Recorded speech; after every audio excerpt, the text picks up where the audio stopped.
তৃণমূল নেতা দুলাল চন্দ্র সরকার তার মৃত্যুর পিছনে কারণ কি, মোটিভ যখন খোঁজা হচ্ছে তখন তার স্ত্রীর যে দাবি সেই দাবি ঘিরে আলোড়ন পড়ে গেল। তিনি বলছেন যে দুলাল চন্দ্র সরকারের বড় পদ পাওয়ার কথা ছিল, কিন্তু এখনই তিনি এই বিষয়ে কিছু বলতে চাইছেন না, দলনেত্রীকে জানাবেন। কিন্তু কার দিকে ইঙ্গিত করলেন চৈতালি সরকার, তার যে এই দাবি নিয়েই কিন্তু এই মুহূর্তে রাজনীতিতে আলোড়ন পড়েছে। চৈতালি সরকার ঠিক কি বলেছেন প্রথমে শোনাবো আপনাদের। আরও কিছু মানুষের হয়তো হিংসা যে তারা অনেক কিছুতে পিছিয়ে যাচ্ছে, বাবলা সরকার বা দুলাল সরকার হয়তো রাজনৈতিকভাবে মুখ্যমন্ত্রীর কাছে এমন একটা জায়গায় আছে, সেটাও তাদের হিংসার কারণ। হ্যাঁ, এই ঘটনাটা সম্প্রতি আমরাও জানতাম যে উনি চেয়ারম্যান হবেন, এরকম একটা কথা চলছিল। এখন সেটা দলের নয়, আমি এই মুহূর্তে আর ওই বিষয়গুলো নিয়ে বেশি বলতে চাইছি না।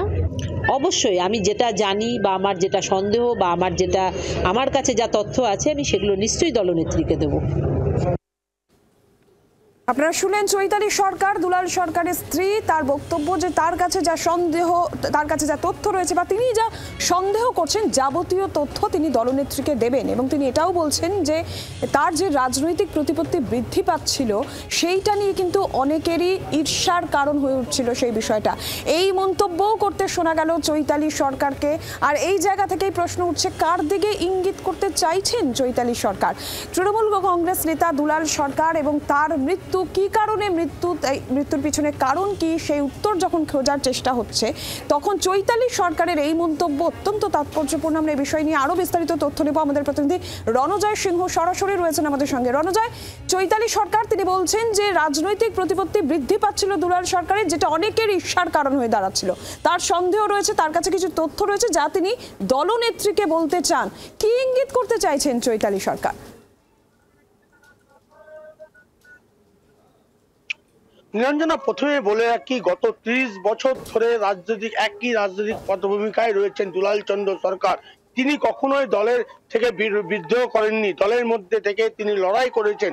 1995 সালে প্রথম তিনি কংগ্রেস টিকিটে এই ইংরেজবাজার পৌরসভার কাউন্সিলর হন। তারপর কিন্তু রাজ্যের মুখ্যমন্ত্রী মমতা বন্দ্যোপাধ্যায় তৎকালীন যুব কংগ্রেস নেত্রী, সেই যুব কংগ্রেস নেত্রী যখন নতুন করে দল গঠন করেন তৃণমূল কংগ্রেস, এই দুলাল চন্দ্র সরকার একনিষ্ঠভাবে তার হাত ধরেছিলেন এবং তার সঙ্গে দাঁড়িয়ে দল করেছেন, দলের সংগঠন করেছেন, দল তৈরি করেছেন এই জেলার ক্ষেত্রে। এবং দীর্ঘ 30 বছর ধরে তিনি তৃণমূল কংগ্রেসটি করছেন। তৃণমূল কংগ্রেসের অসময়ে, দুঃসময়ে এবং যখন তৃণমূল কংগ্রেস রাজ্যের কোনো ক্ষমতায় ছিল না, তখন তিনি তৃণমূল কংগ্রেসের ঝান্ডা নিয়ে লড়াই করেছেন, সংগঠন চালিয়েছেন। এবং এই ক্ষেত্রে দাঁড়িয়ে তিনি গত 6 বার তিনি তৃণমূল কংগ্রেসের টিকিটে জয়লাভ করেছেন ইংরেজবাজার পৌরসভা থেকে। বিভিন্ন সময় তাকে বিভিন্ন ওয়ার্ডে দাঁড়াতে হয়েছিল এবং সেক্ষেত্রেও তিনি জয়লাভ করেছেন। এবং এই তৃণমূল কংগ্রেসের একচ্ছত্র আধিপত্য তৈরি করেছিলেন 20 নম্বর ওয়ার্ড, 21 নম্বর ওয়ার্ড, 22 নম্বর ওয়ার্ড, 23 নম্বর ওয়ার্ড, এই সকল বিস্তীর্ণ এলাকায় তিনি একচ্ছত্র আধিপত্য তৈরি করেছিলেন। এবং সেক্ষেত্রে তিনি দীর্ঘ 5 বার ইংরেজবাজার পৌরসভার উপপৌরপতি, ভাইস চেয়ারম্যান পদে তিনি ছিলেন। এবং তার সম্ভাবনা ছিল এই যে রদবদল হবে, ইংরেজবাজার পৌরসভার চেয়ারম্যান পদে রদবদল হবে, এমন ইঙ্গিত যখন রাজ্য নেতৃত্বের কাছ থেকে পাওয়া যায় তখন সম্ভাবনা তৈরি হয়। তিনি দুলাল চন্দ্র সরকার বর্ষিয়ান তৃণমূল কংগ্রেস নেতা, তিনি দলের দীর্ঘদিনের একনিষ্ঠ মমতা বন্দ্যোপাধ্যায়ের সঙ্গী, ছায়া সঙ্গী। দলের বিপদের সময় তিনি দল ছাড়েননি, মমতা বন্দ্যোপাধ্যায়ের পাশে তিনি ছিলেন এবং মমতা বন্দ্যোপাধ্যায়ের নির্দেশেই তিনি দলের যাবতীয় কর্মকাণ্ড করতেন। ফলে তিনি সম্ভাবনা ছিল তিনি চেয়ারম্যান হতে পারেন, এমন সম্ভাবনার কথা এই জেলায় কিন্তু গুঞ্জন শুরু হয় এবং সেক্ষেত্রে সেই পরিস্থিতি তৈরি হয়। এবং আমরা যেটুকু তথ্য পেয়েছি তাতে জানি 3 জানুয়ারি তার কলকাতায় যাওয়ার কথা, সেখানে দলের অভ্যন্তরীণ আলোচনা করার কথা, রাজ্যের মুখ্যমন্ত্রীর সঙ্গে তার দেখা করার কথা ছিল এবং কি সুব্রত বক্সির সঙ্গে তার দেখা করার কথা ছিল। ঠিক তার আগেই তার মৃত্যু ঘটেছে এবং তারপরে কিন্তু তার যে চেয়ারম্যান হওয়ার সম্ভাবনা, সেই ক্ষেত্রে দেখা গেছে যে বাধা সৃষ্টি হলো, তার মৃত্যু ঘটলো এবং যে নৃশংসভাবে তাকে খুন করা হলো, তার ফলে কিন্তু এই প্রশ্ন উঠতেই থাকছে। চৈতালি সরকার যে প্রশ্ন তুলেছেন যে চেয়ারম্যান হওয়ার সম্ভাবনা ছিল, প্রতিহিংসার তিনি শিকার হয়েছেন।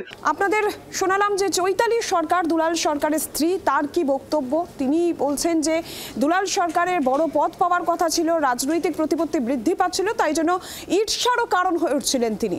আর এবার আমরা শোনাবো যে জেলার রাজনীতিতে দুলাল সরকারের সঙ্গে যেই দুই নেতার সম্পর্কের ওঠানামা ছিল, কৃষ্ণেন্দু নারায়ণ চৌধুরী এবং নরেন্দ্রনাথ তিওয়ারি, তাদের কি বক্তব্য শুনুন। চৈতালি ওনার স্ত্রী, উনি কি বলছেন সেটা ওনার ব্যাপার। এই জন্য আমি মাননীয় মুখ্যমন্ত্রীকে প্রথমে ফোন করে বলেছিলাম, দিদি এটা ব্রুটালি মার্ডার হয়েছে। উনি সঙ্গে সঙ্গে যা অ্যাকশন নেওয়া নিয়েছেন। আজকেও চন্দ্রিমাদি এসেছিলেন, তিনি আমাদের একটা গুরুত্বপূর্ণ নেত্রী, তিনিও এসেছেন, ডেকেছেন। এখন ওনার স্ত্রী কি বলছে আমি এটার মধ্যে মাথা ঘামাতে চাই না। আমরা চাই যে ওর পিছনে আছে তার বেরিয়ে আসুক। বাবলার উপর দলের কোনো কি ইচ্ছা হবে বলে? এখন পুলিশ এনকোয়ারি করবে, যা রিপোর্ট পাবে তাই হবে। কিন্তু একটা জিনিস বলছি যে এটা প্ল্যান মার্ডার, এই প্ল্যান মার্ডারটা পুলিশ বের করুক। বাল্যকালের বন্ধু ছিল, দীর্ঘদিন একসঙ্গে কাটিয়েছি। কারোর মৃত্যু কামনা করিনি, কোনোদিন মৃত্যুর রাজনীতি করিনি। ব্লেম দেওয়া হচ্ছে, মানুষের মন তো আমরা বলতে পারবো না, কিন্তু হয়তো আমাকে ভিক্টিমাইজ করার জন্য বলা হচ্ছে। ঠিক আছে, পুলিশ তদন্ত করছে, মাননীয় মুখ্যমন্ত্রী বলেছেন সত্যটা একদিন বেরিয়ে আসে। আজকে রাজ্যের মন্ত্রী চন্দ্রিমা ভট্টাচার্য চৈতালি সরকারের সঙ্গে দেখা করতে এসেছিলেন এবং চৈতালি সরকার তার বক্তব্য চন্দ্রিমা ভট্টাচার্যের সামনেও তুলে ধরেন। আমরা শুনবো চন্দ্রিমা ভট্টাচার্য কি বলেছেন এরপর। পুলিশ প্রশাসন কাজ করছে, আমাদের বিশ্বাস যে নিশ্চয়ই যারা এর মাথা আছেন, পেছনে আছেন, তারা উপযুক্তভাবে তাদের ধরা পড়বেন এবং উপযুক্ত পদক্ষেপ নেওয়া হবে। কাউকে ভাড়া করে তো কেউ নিয়ে এসেছে, তো কেউ তো ভাড়া করেছে, সে কেউটাকে খুঁজতে হবে, পুলিশই খুঁজবে। মুখ্যমন্ত্রী নিজেই বলেছেন যে নিরাপত্তা ওর সরে গেছে, সেটা মুখ্যমন্ত্রী তার উদ্বেগ প্রকাশ করেছে। আমি জানি না কেন পুলিশ প্রশাসন সরিয়েছে, কার কথায় সরিয়েছে, সেটা নিশ্চয়ই আগামী দিন সব প্রকাশ পাবে। যদি কোথাও কেউ কিছু করে থাকে, সে যেখানে যে গোষ্ঠীর যে হোক না কেন, অন্য রাজনৈতিক দল হোক, সাধারণ লোক হোক কিংবা গোষ্ঠী হোক, তা ধরা পড়বে। যে যেখানেই ভেবে থাকুক না কেন যে সে করে পার পেয়ে যাবে, সেটা হবে না। বাংলার আওয়াজ, বাঙালির আবেগ, জি 24 ঘন্টা।